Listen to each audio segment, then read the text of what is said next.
معصومین اما بعد فقد قال اللہ تبارک و تعالی فی کتابہ المبین وهو اصدق الصادقین اعوذ باللہ من الشیطان الرجیم بسم اللہ الرحمن الرحیم ان الدین عند اللہ الاسلام وقال فی مقام آخر ومن يبتغ غیر الاسلام دینا فلن يقبل منه وهو في الآخرة من الخاسرین صدق اللہ العلی العظیم۔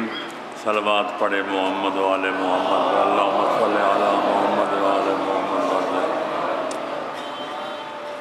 خالق کائنات اور مالک موجودات و ممکنات کے قرآن مجید فرقان حمید میں سے دو مقامات میں سے دو آیتوں کے دو ٹکڑے پیش کرنے کی سعادت حاصل کی ہے، جن کا ترتیب وار حاصل مطلب اور بامحاورہ ترجمہ یہ ہے کہ دین بنانے والا کائنات کا خالق مالک ارشاد فرما رہا ہے کہ تمام ادیان عالم میں سے جو دین میرا بنایا ہوا ہے، میرا پسندیدہ دین ہے، جو دین و دنیا کی کامیابیوں اور کامرانیوں کا ضامن دین ہے، اس کا نام صرف اسلام ہے۔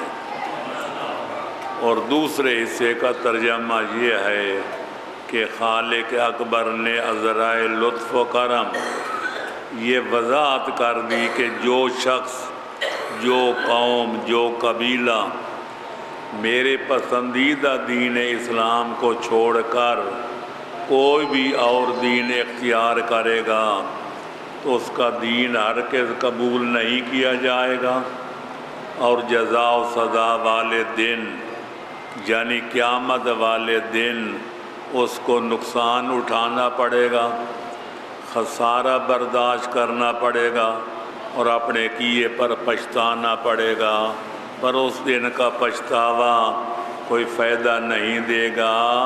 آج کھلا میدان ہے، مجمع عام ہے اور دعوت عام ہے کہ سوچ سمجھ کے دین و مذہب اختیار کرو تاکہ کل کلا پچھتانا نہ پڑے، نقصان اٹھانا نہ پڑے۔ صلوات پڑھے محمد وعلى محمد۔ میرے دوستو، عزیزوں اور بزرگوں، خالق کائنات اور منعم اعظم اور محسن اعظم کے احسانات اور انعامات میں سے جو غیر محدود ہیں، جن کو کوئی شمار نہیں کر سکتا، جن کا کوئی حساب نہیں لگا سکتا، ایک اس کا احسان یہ ہے کہ اس نے ہمیں مسلمان بننے کی توفیق عطا فرمائی اور سرکار محمد و آل محمد کا دامن عقیدت، دامن عصمت، دامت امامت تھامنے کی سعادت عطا فرمائی۔ ان سعادت بزور بازو لیست تا نہ بخشد خدائے بخشندہ، یہ اللہ کی دین ہے، جس کو چاہے عطا کر دے، زبردستی اس کو نہ چھینا جا سکتا ہے، نہ اس پر غاصبانہ قبضہ کیا جا سکتا ہے۔ نعرہ تکبیر، اللہ اکبر، نعرہ رسالہ، یا رسول اللہ، یا اللہم صلی علی محمد وآل محمد وعجل فرجہم۔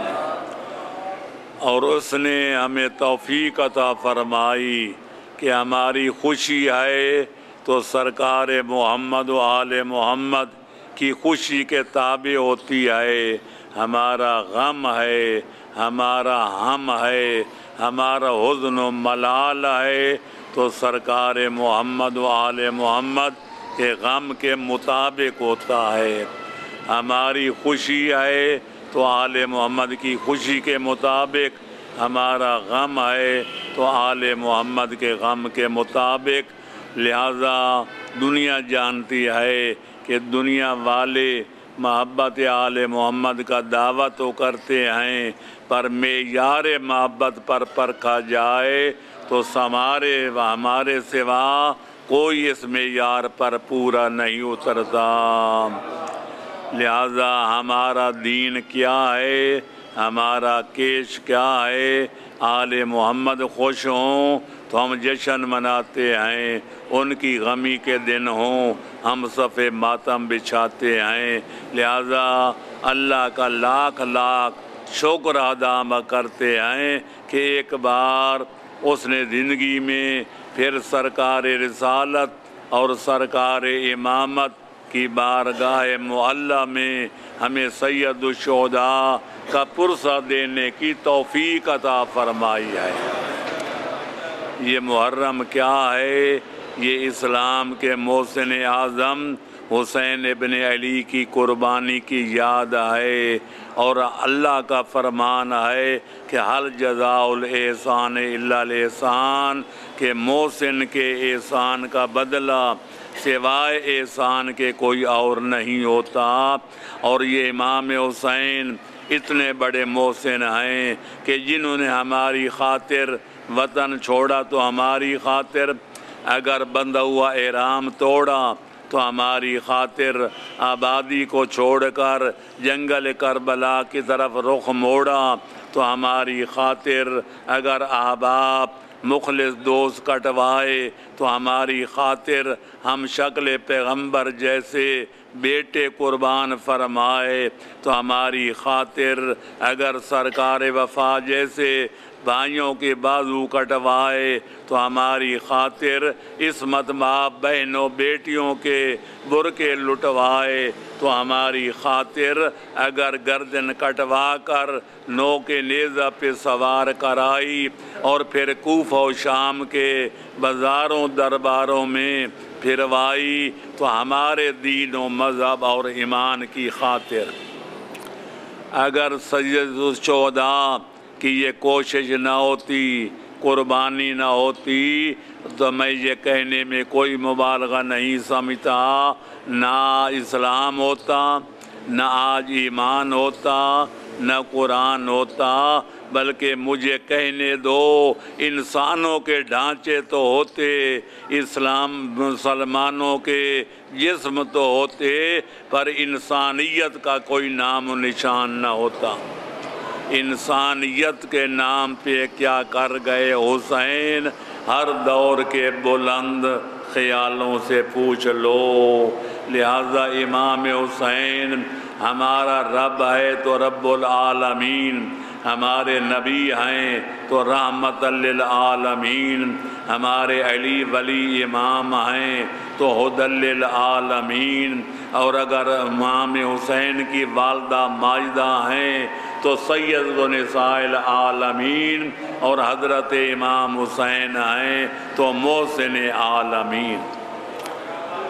لہذا یہ کہنے میں کوئی مبالغہ نہیں جو شاعر نے کہا ہے، یہ شاعرانہ تخیل نہیں بلکہ حقیقت ہے۔ حسین اس کا، حسین اس کا، حسین تیرا، حسین میرا، حسین رب کا، حسین سب کا۔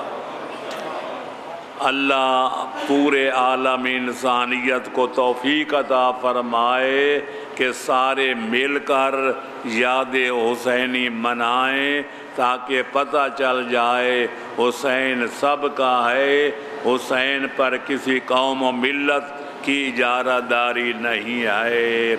لہذا انشاءاللہ وہ دن دور نہیں۔ اگر آج کوئی مخالفت کرتے ہیں، کوئی موافقت کرتے ہیں، اس کا مطلب یہ ہے کہ دنیا بھی خواب غفلت سے جاگی نہیں۔ انسان کو بیدار تو ہو لینے دو، ہر قوم پکارے گی ہمارے ہیں حسین۔ تو میرے دوستو، جو میرا عنوان ہے اسلام کی حقیقت، اتنا عرض کرتا جاؤں کہ دین اسلام کا سنگ بنیاد خالق کائنات نے حضرت آدم کے ہاتھوں سے رکھوایا، اور پھر جتنے نبی آتے گئے اس میں چند اینٹیں لگاتے گئے، لیکن کاتبان قضاء و قدر نے دین اسلام کی تکمیل پیغمبر اسلام کے مقدس ہاتھوں پر لکھی دی تھی۔ لہذا سارے نبی آئے، حضرت عیسیٰ تک آئے اور وہ بھی آسمانوں پہ بلند ہو گئے، لیکن دین کی تکمیل نہ ہو سکی۔ میں کیا عرض کروں، پیغمبر اسلام آئے، 13 سال مکے میں رہے، کبھی توحید واجب ہوئی، کبھی رسالت، کبھی عدالت، کبھی نبوت، کبھی امامت، کبھی نماز، کبھی روزہ، کبھی حج، کبھی زکوٰۃ، لہذا کبھی جہاد، سارے احکام آتے رہے، پیغمبر عمل کر کے دکھاتے رہے، صحابہ کرام اور اہل بیت سے عمل کراتے رہے۔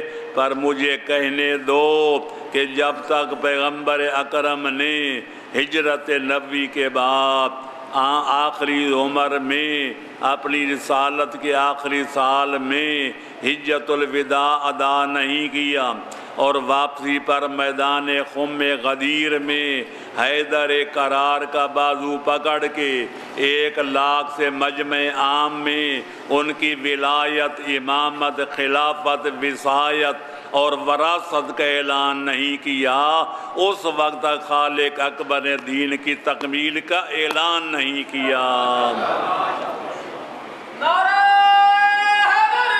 یا علی، ادھر حیدر قرار کی امامت، خلافت، ولایت کا پیغمبر اعلان کرتے ہیں، ادھر خالق کائنات دین اسلام کی تکمیل کا اعلان فرماتا ہے، الیوم اکملت لکم دینکم واتممت علیکم نعمتی ورضیت لکم الاسلام دینا، کہ آج کے دن میں نے دین اسلام کو مکمل کر دیا، متمم کر دیا، اور آج کے بعد صبح قیامت کے ابھرنے تک دین اسلام کو تمہارا دین قرار دے دیا۔ یہ آیت کو اترا تھا کہ پیغمبر اسلام ما ینطق عن الہوا کا مصداق مصطفیٰ اللہ کا ان الفاظ میں شکریہ ادا کرتا ہے کہ الحمدللہ اکمال الدین و اتمام نعمت و رضا رب برسالتی و ولایت علی ابن ابی طالب۔ میں اللہ کی حمد و ثنا کرتا ہوں جس نے اپنے فضل و کرم سے آج دین اسلام کو مکمل کر دیا، اپنی نعمتوں کو تام و تمام کر دیا، اور میری ختم رسالت پر اور حیدر قرار کی ولایت پر اپنی مہر لگا دی۔ صلوات پڑھو محمد و آل محمد پر۔ تو میرے عزیزو، قرآن کا مطالعہ کرنے والے جانتے ہیں کہ ہر نبی کا دین، ہر نبی کی شریعت اسلام کے مطابق رہی ہے۔ اسلام مجموعہ عقائد اور مجموعہ احکام کا نام ہے۔ ہر شریعت میں حضرت موسیٰ کی ہو یا حضرت عیسیٰ کی خلیل خدا کی خلت ہو یا جناب عیسیٰ کی روحانیت، ہر دور میں احکام بدلتے رہے ہیں، لیکن اصول میں کوئی تغیر تبدل نہیں ہوا، اصول ہمیشہ یکساں واجب رہے ہیں۔ لہذا توحید پروردگار، اللہ کی عدالت اور ہر نبی کے نبوت اور قیامت کا عقیدہ ہر دور میں واجب رہا ہے، البتہ اس کی تکمیل ہمارے پیغمبر اکرم کے دور میں ہوئی۔ ہر نبی کا دین اسلام تھا، اور یہ حقیقی اسلام کا مقام کوئی معمولی نہیں۔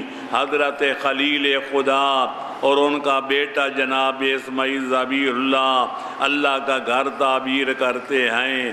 جب تعمیر مکمل ہو جاتی ہے، اللہ کے گھر کا پرنالہ بہہ نکلتا ہے، تو دونوں باپ بیٹا دعا مانگتے ہیں، یا یوں کہہ دوں اللہ سے گھر تعمیر کرنے کی اجرت مانگتے ہیں کہ ربنا وجعلنا مسلمین لک، یا اللہ ہماری اور مزدوری کچھ نہیں مانگتے، ہم صرف یہ مانگتے ہیں ہمیں حقیقی مسلمان بنا کر زندہ رکھ۔ اس سے پتہ چلتا ہے کہ خلیل خدا جیسا آدمی اللہ سے مکمل اسلام کی دعائیں مانگ رہا ہے۔ حضرت یوسف جو نبی ابن نبی ہیں، یدی پشتی نبی ہیں، ان کی دعا بھی خالق نے قرآن میں نقل کیا ہے کہ دعا مانگی تھی رب توفنی مسلمن والحقنی بالصالحین، یا اللہ میری دعا ہے، میری استدعا ہے کہ میری وفات اسلام پر ہو اور میرا حشر نشر تیرے نیکوکار اور صالح بندوں کے ساتھ ہو۔ جس سے معلوم ہوتا ہے حقیقی اسلام کا مقام کتنا بلند و بالا ہے کہ نبی بھی دعائیں مانگتے ہوئے نظر آتے ہیں۔ تو میرے دوستو، دین بنانے والا اللہ، آخری دین جب مکمل ہو گیا، اس کا پہچانے والا رسول اللہ اور اس کے پھیلانے والے علی ولی اللہ، اور اس کے بچانے والے کا نام حسین ابن علی ہے جو کائنات کا محسن اعظم ہے۔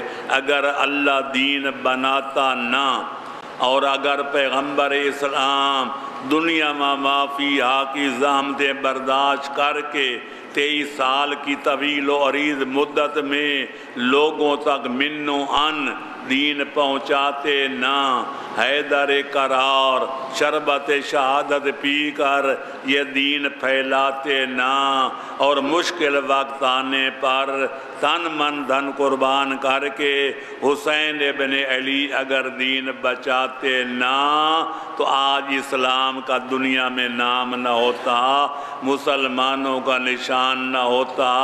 بلکہ میں کہنے کے لیے تیار ہوں، اگر یزید کے کردار کا مطالعہ کیا جائے تو وہ صرف اسلام کا دشمن نہیں تھا، وہ صرف ایمان کا دشمن نہیں تھا، وہ دشمن انسانیت تھا۔ وہ چاہتا تھا کہ انسان اور حیوان کا فرق مٹ جائے، جو چیز کھانے کو مل جائے وہ پیٹ میں بھر لی جائے، جو پینے کو مل جائے اس سے پیاس بجھا لی جائے، کیا پرواہ کہ وہ سور کا گوشت ہو یا مرغے کا، شربت ہو یا شراب، اور جب جنسی خواہش کی تکمیل کرنی ہو تو کیا فرق پڑتا ہے کہ بیوی ہو یا بیٹی ہو۔ یہ تمام عالم اسلام نے یزید کا کردار نقل کیا ہے۔ اگر سید الشہداء اس کو اس کردار پر روکتے نہ، ٹوکتے نہ، اور ساری قربانی پیش نہ کرتے تو مجھے کہنے دو آج حلال و حرام میں فرق نہ ہوتا، بیوی اور بیٹی میں فرق نہ ہوتا، شربت و شراب میں فرق نہ ہوتا، پانی و پیشاب میں فرق نہ ہوتا، اگر حسین ابن علی کی عظیم قربانی نہ ہوتی۔ صلوات پڑھو محمد و آل محمد پر۔ تفصیل میں جانے کا وقت نہیں ہے، 1 گھنٹے کی مجلس میں کیا بیان کر سکتے ہیں۔ بہرحال 9 دن ہیں، جتنے وقت کے دامن میں گنجائش ہوگی میں عرض کرتا رہوں گا۔ اتنا عرض ضرور کروں گا کہ حضرت امام حسین علیہ السلام کے بارے میں جب سے وہ شہید ہوئے ہیں مسلمانوں میں 2 نظریے قائم ہو رہے ہیں اور آج تک قائم ہیں۔ کچھ لوگ یہ کہتے ہیں 2 شہزادوں کے اقتدار کی جنگ تھی، لہذا یزید اپنی خلافت بچانا چاہتا تھا، امام حسین علیہ السلام اس سے اقتدار چھیننا چاہتے تھے اس جھپٹا پٹی میں، لہذا جنگ کربلا واقعہ ہوئی، امام شہید ہو گئے اور یزید کامیاب ہو گیا۔ یہ کوئی یزیدی لوگوں کا نظریہ ہے، لیکن اہل ایمان، اہل تسلیم، اہل عقل و خرد ہر دور میں کہتے رہے ہیں اور قیامت تک کہتے رہیں گے کہ یہ دو شہزادوں کی جنگ نہیں تھی، یہ اقتدار کی جنگ نہیں تھی، یہ دنیا کے وقار کی جنگ نہیں تھی، دنیا کی خلافت کی جنگ نہیں تھی، بلکہ کفر و اسلام کی جنگ تھی، حق و باطل کی جنگ تھی، اسلام اور کفر کی جنگ تھی۔ میں کیوں نہ کہوں، اور کہنے میں کوئی مبالغہ نہیں سمجھتا، کہ آدم کے شیطان کے دور سے لے کر حضرت امام حسین کے دور تک جتنے شیاطین گزرے ہیں، جتنے حکام جور گزرے ہیں، جتنے کفار و مشرکین گزرے ہیں، ان سب کا نمائندہ یزید ابن معاویہ تھا۔ اور حضرت آدم سے لے کر خاتم الانبیاء تک جتنے نبی گزرے ہیں، جتنے نبیوں کے وسیع گزرے ہیں، حیدر کرار سے لے کر حضرت امام حسین علیہ السلام تک، تمام اللہ کے نیکوکار بندوں، نبیوں، رسولوں، وسیعوں، ولیوں کے نمائندے کا نام حسین ابن علی تھا۔ یزید چاہتا تھا اپنے آباء و اجداد کا دین کفر واپس لائے، اسلام مٹائے۔ حسین ابن علی چاہتے تھے کہ میرا سب کچھ کٹ جائے، میرا سب کچھ لٹ جائے، میرا سب کچھ مٹ جائے، پر اللہ کا بنایا ہوا، میرے نانے کا لایا ہوا، میرے بابے کا پھیلایا ہوا دین اسلام بچ جائے۔ اب دیکھنا یہ ہے کہ کربلا کی جنگ حق و باطل کے بعد جیتا کون اور ہارا کون؟ عام لوگ سطحی نگاہ رکھنے والے یہ کہا کرتے ہیں جو جنگ میں مارا جائے وہ ہار جاتا ہے، جو زندہ رہ جائے وہ جیتا ہوا کہلاتا ہے۔ لیکن میں عرض کروں گا، اہل عقل اور اہل دانش نے، اہل تحقیق و تدقیق نے یہ معیار رد کر دیا ہے۔ وہ کہتے ہیں کہ دو لڑنے والوں کے مقاصد کو دیکھنا چاہیے۔ یہ مرنے والا کیا چاہتا تھا اور زندہ بچ جانے والا کیا چاہتا تھا؟ جو اپنے مقصد میں کامیاب ہو جائے وہ فاتح ہوتا ہے، جو مقصد میں ہار جائے وہ مفتوح ہوتا ہے۔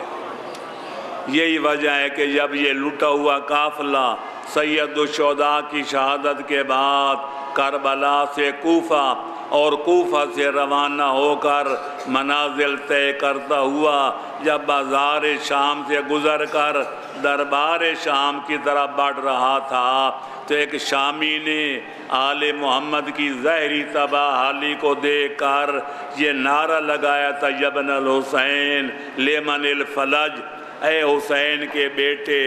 امام زین العابدین کو خطاب ہے، کربلا کی جنگ میں ہارا کون اور جیتا کون؟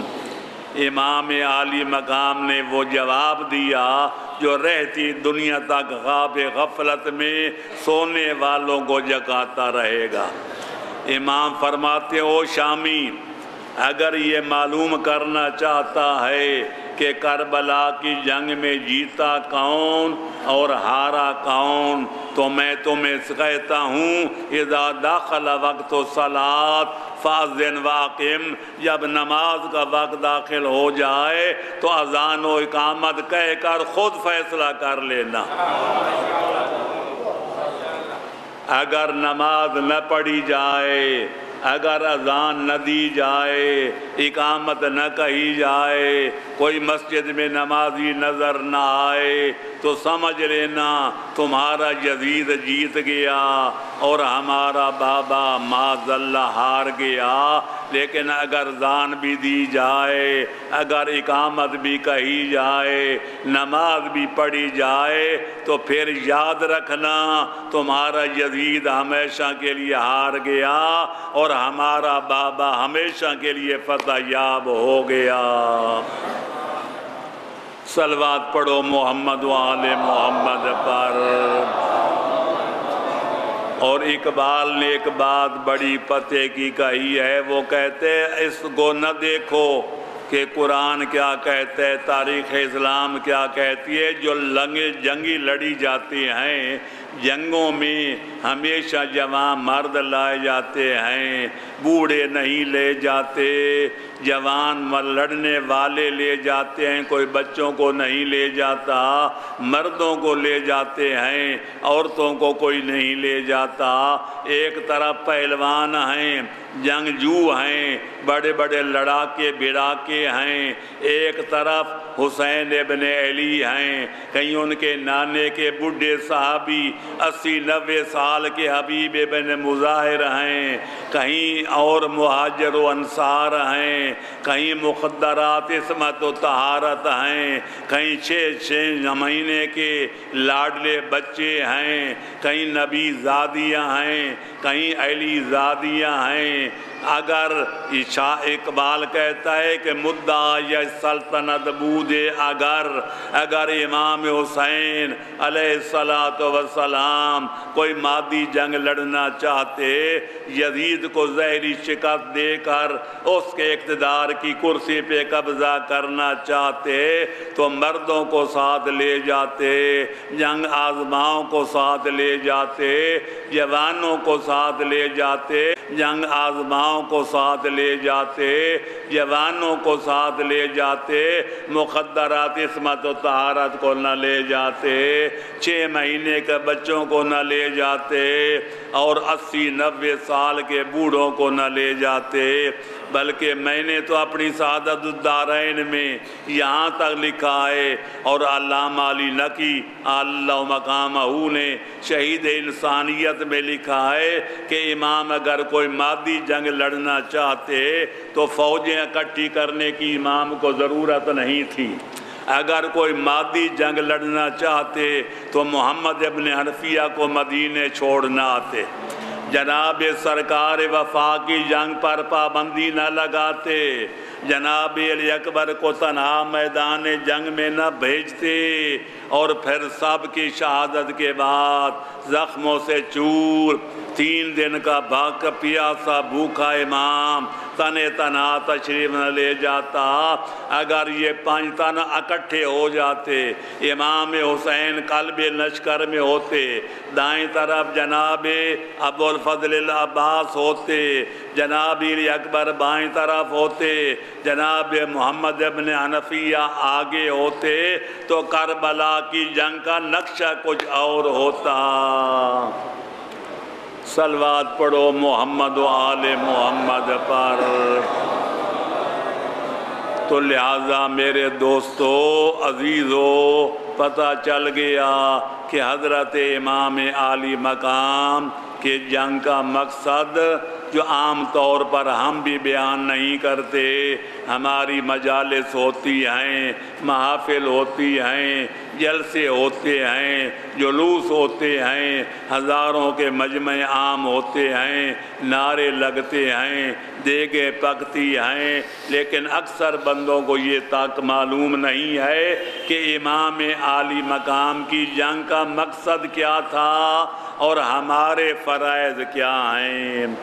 یہ تو پڑھا جاتا ہے کہ امام حسین کے غم میں جو روئے، جو رولائے، جو رونے کی شکل بنائے، اس پر جنت واجب ہو جاتی ہے۔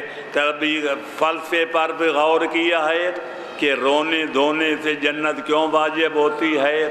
اس لیے کہ جب رونے والا روئے گا تو لوگ اس سے پوچھیں گے تو مرد ہو کر عورتوں کی طرح کیوں رو رہا ہے؟ وہ کہے گا میرا امام شہید کر دیا گیا، اس لیے میں امام کے غم میں عاشق کے غم بہا رہا ہوں۔ پھر سائل پوچھے گا تیرا امام کون تھا؟ وہ حضرت امام حسین علیہ السلام کا تعارف کرائے گا۔ وہ پیغمبر اکرم کا نواسہ تھا، جنت کے جوانوں کا دوسرا سردار تھا، حیدر قرار کے دل کا دلاسا تھا، اور اقلیم امامت کا تیسرا تاجدار تھا۔ وہ اس کے بعد وہ سوال کرے گا کہ تیرے ایسے پاک باز امام کو کس نے شہید کیا؟ وہ کہے گا یزید ابن معاویہ نے۔ وہ پوچھے گا پھر چوتھا سوال ہوگا یزید کون تھا؟ وہ اس کا تعارف کرایا جائے گا۔ یہ خاندان بنی امیہ کا چشم و چراغ تھا، اب اس یوان کا پوتا تھا۔ اب وہ آخری سوال یہ کرے گا کہ یزید کیا چاہتا تھا، امام کیا چاہتے تھے، ان کا آپس میں جھگڑا کیا تھا؟ تو وہ کہے گا دین اور بے دینی کا جھگڑا تھا۔ امام حسین دین بچانا چاہتے تھے، یزید دین مٹانا چاہتا تھا۔ پھر وہ آخری سوال کرے گا کہ اسلام کیا ہے؟ جس کے بچانے اور مٹانے کا جھگڑا تھا۔ پھر وہ بتائے گا کہ اسلام ایک معجون مرکب ہے، جس کے اجزائے ترکیبی کہیں کا قاعدہ ہیں، کہیں کوئی واجبات ہیں، کہیں کچھ محرمات ہیں، کچھ معاملات ہیں، کچھ اخلاقیات ہیں، کچھ معاشیات ہیں، کچھ سیاسیات ہیں۔ ان کے مجموعے کا نام ہے اسلام۔ جب سوال کرنے والے پر حقیقت کھل جائے گی کہ امام عالی مقام اسلام کی بقا کی جنگ لڑتے ہوئے شہید ہوئے ہیں، تو وہ مسلمان بن جائے گا۔ امام حسین کے غم کے رونے کی وجہ سے وہ مسلمان بن جائے گا۔ عقیدہ رکھے گا تو مسلمانوں والا، ادا کرے گا تو واجبات کو، بچے گا تو محرمات سے۔ اگر ایسا بندہ جنت میں نہیں جائے گا تو پھر کون جائے گا؟ لہذا امام عالی مقام کے مقصد جنگ کو ہمیشہ سامنے رکھنا چاہیے، اور اس کا طریقہ یہی ہے کہ جب محرم کا عشرہ شروع ہو اس وقت بھی اپنے حالات کا، اپنے خیالات کا، اپنے رجحانات کا، اپنے میلانات کا جائزہ لینا چاہیے، اور محرم کا عشرہ سننے کے بعد، پڑھنے کے بعد، اور اس کے بعد اپنے حالات کا جائزہ لینا چاہیے۔ کتنے آدمی ہیں جو پہلے نماز نہیں پڑھتے تھے، اب نمازی بن گئے ہیں۔ کتنے آدمی ہیں جو پہلے سچ نہیں بولتے تھے، لیکن سچوں کی مجلس میں آ کر سچے بن گئے ہیں۔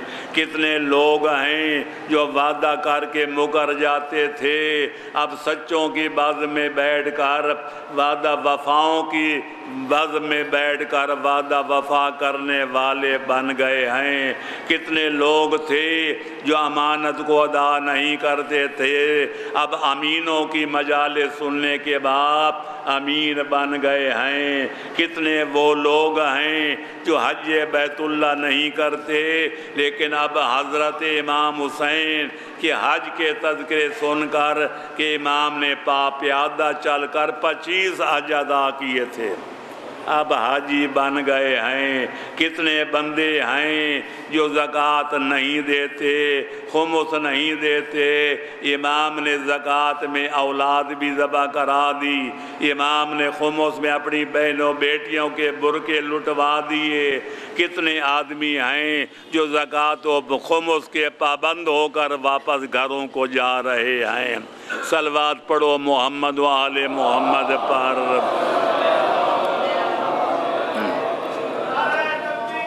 اللہ اکبر، یا رسول اللہ، یا علی، زندہ آباد، زندہ آباد، مرد آباد، مرد آباد۔ اللہم صلی علی محمد وآل محمد وعجل فرجہم۔ اگر عشرے کے بعد کوئی تبدیلی نظر آئے تو خالق کائنات کا لاکھوں لاکھ شکریہ ادا کرنا چاہیے کہ جس نے ہمیں سید الشہداء کی مجالس سے انسان بننے کی، سچا مسلمان بننے کی، حیدر کرار کا سچا غلام بننے کی سعادت عطا فرمائی ہے۔ اور اگر 10 دن کی مجالس سننے کے بعد، مجالس پڑھنے کے بعد، نعرے لگانے کے بعد اگر ہمارے اندر کوئی تبدیلی واقع نہیں ہوئی، بے نماز آپ بھی بے نماز ہے، روزہ خور آج بھی روزہ خور ہے، زکوٰۃ و خمس ادا نہ کرنے والا آج بھی غریبوں کے حق کا چور ہے، تو پھر ماننا پڑے گا ہم نے ایک رسم ادا کی ہے جس کے اندر روح کوئی نہیں، ہم نے جسم کا جنازہ اٹھایا ہے جس کے اندر کوئی روح بیداری نہیں ہے۔ لہذا روح مجالس کیا ہے؟ مقصد حسین کو زندہ رکھنا۔ یہی وجہ ہے کہ آقا شاعر نے کہا تھا کہ حضرت امام حسین نے تیروں تلواروں کو حکم دیا تھا کہ ان کان دین محمد لم یستقم الا بقتلی فیا سیوف خذینی، اے تیرو اے تلوارو، اگر میرے نانے کا دین میری قربانی کے بغیر نہیں بچ سکتا تو آؤ تم اپنی پیاس بجھاؤ، زہرا کے لال کا نازک بدن حاضر ہے۔ تو میرے دوستو اور ایک بات عرض کرتا جاؤں تاکہ یہ بات مکمل ہو جائے کہ امام عالی مقام کا مقصد کوئی دنیا کا اقتدار حاصل کرنا نہیں تھا، بلکہ اپنے جد نامدار کا دین بچانا مقصود تھا۔ جب بھی کسی آدمی کے قول و فعل میں اختلاف ہو جائے کہ فلانے بندے نے یہ کام کیوں کیا، کس غرض سے کیا، کس ہدف کو سامنے رکھ کر کیا، اس کی غرض کیا تھی، اس کی غایت کیا تھی، تو سب سے پہلے اس کے خاندانی روایات کو دیکھا جاتا ہے، پھر اس کے اپنے اقوال اور ذاتی افعال کو دیکھا جاتا ہے۔ تو میں کہتا ہوں اگر حضرت امام حسین علیہ السلام کس غیر فانی اقدام کی مصلحت کو سمجھنا چاہو تو حسین کے نانے کا کردار دیکھو، حسین کے بابے کا کردار دیکھو، حسین کے بڑے بھائی حضرت امام حسن کا کردار دیکھو، ان کی ماں مادر گرامی کا کردار دیکھو۔ میں اتنا تاریخ کا مطالعہ کرنے کے بعد مختصر لفظوں میں عرض کروں گا کہ تمام سنی شیعہ مورخین نے یہ واقعہ لکھا ہے کہ جب پیغمبر اسلام نے اسلام کا دعویٰ کیا اور شریعت محمدیہ لانے کا دعویٰ فرمایا تو کچھ کافروں نے پیغمبر اکرم کی خدمت میں پیغام بھیجا، آپ جو ہمارے خداؤں کو برا بھلا کہتے ہیں، ایک خدا کی توحید کا کلمہ پڑھاتے ہیں، آپ جو اسلام کا راگ لاپتے ہیں، آپ کا مقصد کیا ہے؟ آیا بادشاہ بننا چاہتے ہیں؟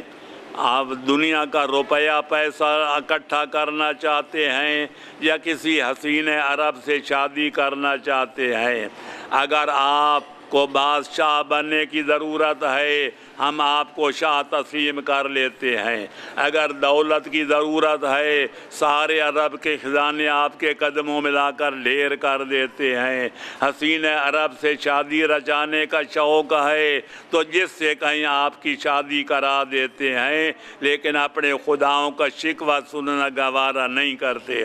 پیغمبر اکرم نے جو جواب دیا وہ یہ تھا کہ دنیا کی بادشاہی کی حقیقت کیا ہے، دنیا کے مال و منال کی اصلیت کیا ہے، دنیا کی عورتوں کا مقام کیا ہے۔ اگر دنیا والو تم سورج آسمان سے اتار کر میرے دائیں ہاتھ پہ رکھ دو اور چاند اتار کر میرے بائیں ہاتھ پہ رکھ دو، تب بھی وہی کہوں گا جو اب کہہ رہا ہوں کہ لا الہ الا اللہ۔ پیغمبر اکرم نے ساری پیشکشیں ٹھکرا دیں لیکن دامن توحید نہیں چھوڑا۔ حیدر کرار دنیا کو حلال کمانے کے سبق پڑھانے کے لیے اور حلال روزی کھانے کے لیے مولا یہودیوں کے باغ میں مزدوری کر رہے ہیں کہ دنیا نے ایک حسینہ عورت کی شکل میں مولا کی خدمت میں حاضر ہو کر التجا کرتی ہے کہ مولا مجھ سے دیکھا نہیں جا سکتا، آپ امیر المومنین ہوں، امام المتقین ہوں، سید الاولین والآخرین ہوں اور یہودیوں کے باغ میں مزدوری کریں، آپ مجھ سے شادی فرما لیں، سارے مال و فقر دولت کے غم ختم ہو جائیں گے، مال و دولت کی ریل پیل ہو جائے گی۔ مولا سوال کرتے آنے والی تیرا نام کیا ہے؟ دنیا کہتی ہے، جس خادمہ کو دنیا کہتے ہیں۔ مولا نے دوسرا سوال کیا کہ تو نے پہلی بار مجھ سے شادی کرنا ہے یا پہلی بھی کچھ شادیاں کر چکی ہے؟ کہنے لگے ایک نہیں سینکڑوں ہزاروں شادیاں کر چکی ہوں۔ مولا نے تیسرا سوال کیا، پھر شوہر نے تجھے طلاق دی یا تو نے ان کو چھوڑا؟ کہنے لگی میں ایک کی خادمہ بن کے نہیں رہتی، رات ایک کے پاس گزارتی ہوں، صبح اس کو ذبح کر دیتی ہوں، دوسرا دن دوسرے کے پہلو میں، جب شام ہوتی ہے اس کو ذبح کر دیتی ہوں اور دوسری رات دوسرے کے پہلو میں۔ مولا نے یہ سن کر سرد آنکھ کھینچی اور فرمایا کتنے احمق تھے وہ لوگ جو ایک بھائی کے خون ناحق میں تیرے پنجے کو رنگین دیکھ کر تجھ پر اعتبار کر کے تجھ سے شادی رچا لیتے تھے۔ یا صفراؤ یا بیضاؤ الیک انی، اور پہلی سنہری دنیا مجھ سے دور ہو جا، غری غیری اگر دھوکہ دینا ہے تو کسی غیر کو جا کر دیکھ، میں علی تجھے جان چکا ہوں، تجھے پہچان چکا ہوں، اور جاننے پہچاننے کے بعد میں نے وہ تمہیں 3 طلاقیں دی ہیں کہ جن کے بعد علی کبھی رجوع بھی نہیں کر سکتا۔ امام حسن کا کردار بھی سامنے ہے کہ مسلمانوں کو خون خرابے سے بچانے کے لیے صلح کر لی، جس طرح ان کے نانے نے کفار مکہ سے صلح کر کے اسلام بچایا تھا، امام حسن نے یزید کے بابے سے صلح کر کے اسلام بچا لیا اور اقتدار چھوڑ دیا۔ تو وہ حضرت امام حسین جو مسئلہ عوام جانتے ہیں، جو جاہل بھی جانتے ہیں، جو دیہاتی بھی جانتے ہیں کہ بابے کی متعلقہ سے بیٹے کا نکاح نہیں ہو سکتا، جس کو حیدر کرار نے 3 طلاقیں دی تھیں، حسین اس حسین عرب سے شادی کرنے کے لیے سارا کچھ قربان کر رہے تھے۔ جس میں انسانیت کا رمق بھی ہے، وہ ایک لمحے کے لیے یہ بات گوارا نہیں کر سکتا۔ اور اگر ان حقائق کے باوجود اگر کسی آدمی کے دل و دماغ میں اب بھی میل ہو، کوئی شائبہ ہو، کوئی خیال ہو کہ امام نے دنیا کے اقتدار کے لیے سب کچھ کیا، تو آخر میں امام کا اپنا کلام بھی سن لو۔ صلوات پڑھو محمد و آل محمد پر، اللہم صل۔